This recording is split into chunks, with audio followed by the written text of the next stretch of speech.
반갑습니다. 8월에는 레위기 후반부를 묵상하고 8월 말에는 신약의 데살로니가 전서를 묵상하게 될 것입니다.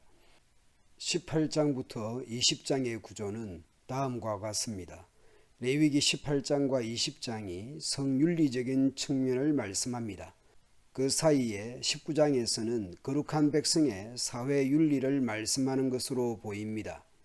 그리고 오늘 본문의 레위기 19장은 십계명과 아주 비슷한 내용을 담고 있습니다. 레위기 19장의 내용에서 십계명의 순서를 따르지는 않지만 19장 곳곳에서 그 내용에서 십계명의 내용과 같거나 비슷한 명령들이 있다라는 것을 알 수 있습니다. 19장을 이렇게 시작합니다. 여호와께서 모세에게 말씀하여 이르시되, 레위기에서 주제가 바뀌거나 할 때 자주 나타나는 표현 중에 하나입니다. 이웃 사이에서 사회에서 거룩한 삶을 살아야 하는 이유가 분명합니다.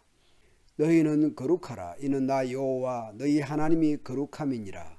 하나님께서 거룩하시기에 그 백성 또한 거룩하게 살아야 합니다.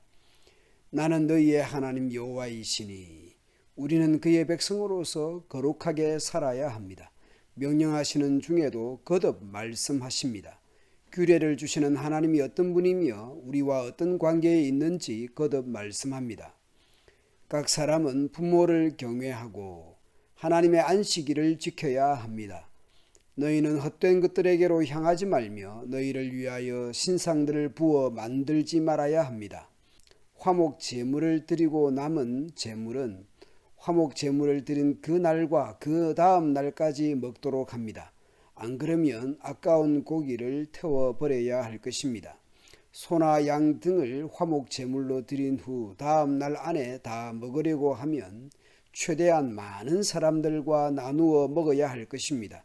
감사제, 서원제 등을 드린 후 남은 고기를 가능하면 많은 이웃들을 초청하여 감사와 기쁨을 나누도록 하는 것이죠. 함께 나누는 화목 제물도 더 많은 이웃과 함께 하도록 말씀하는 것입니다. 추수기에도 곡식이든 과일이든 구석구석 남겨두거나 떨어진 이삭 등을 남겨두어서 가난한 사람들에게 나눌 수 있도록 하고 있습니다. 하나님이 주신 추수의 열매를 함께 나누고 추수의 감사와 기쁨을 함께 하도록 하고 함께 살아갈 수 있도록 배려하는 이 공동체가 얼마나 좋을까 싶습니다. 도둑질, 속임, 거짓말, 거짓 맹세 등을 왜 합니까? 다 자신의 이익을 도모하기 위해서 그렇게 하지 않습니까? 자신을 위해서 이웃을 이용해 먹는 것이죠.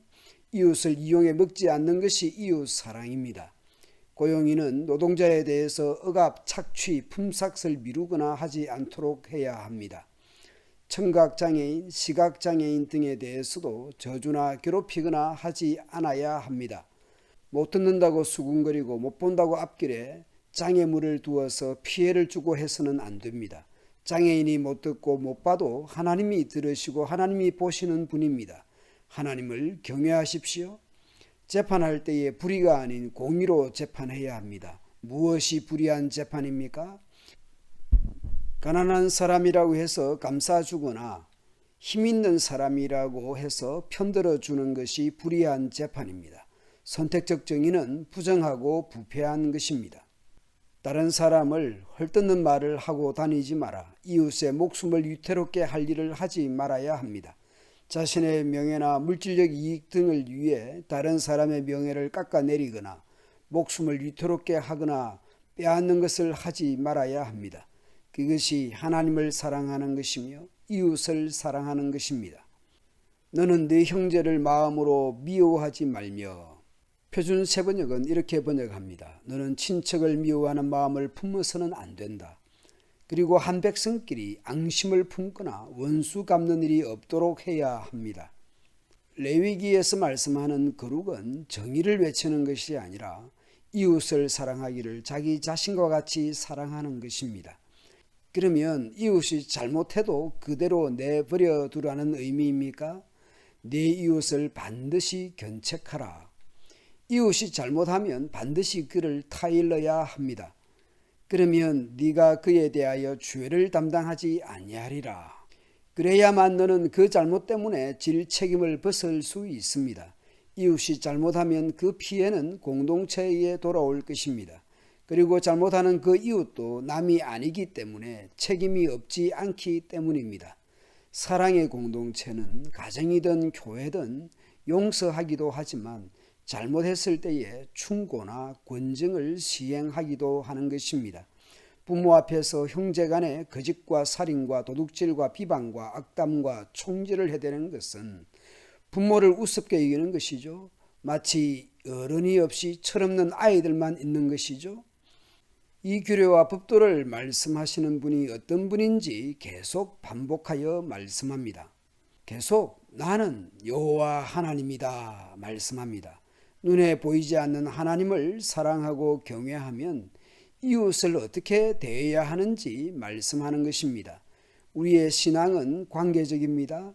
하나님과의 수직적 관계와 이웃과의 수평적 관계가 연결되어 있는 것이죠. 구약의 하나님이나 신약의 하나님이라 동일하신 하나님입니다. 신약 곳곳에서도 거룩한 삶을 살아가라고 말씀합니다. 얼마 전 우리가 묵상한 히브리서에서도 그렇게 말씀했습니다.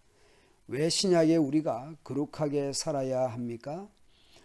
우리를 거룩하게 하려고 성문 밖에서 고난을 받으셨기 때문입니다.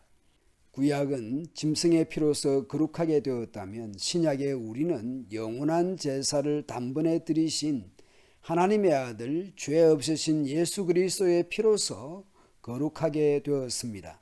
영문 밖에 십자가의 피로서 거룩함을 입은 백성다운 삶을 살아내는 오늘 하루 되도록 합시다. 하나님을 사랑하고 이웃을 사랑하는 것이 거룩이며 하나님의 백성다움이라는 것을 기억하며 살아갑시다. 감사합니다.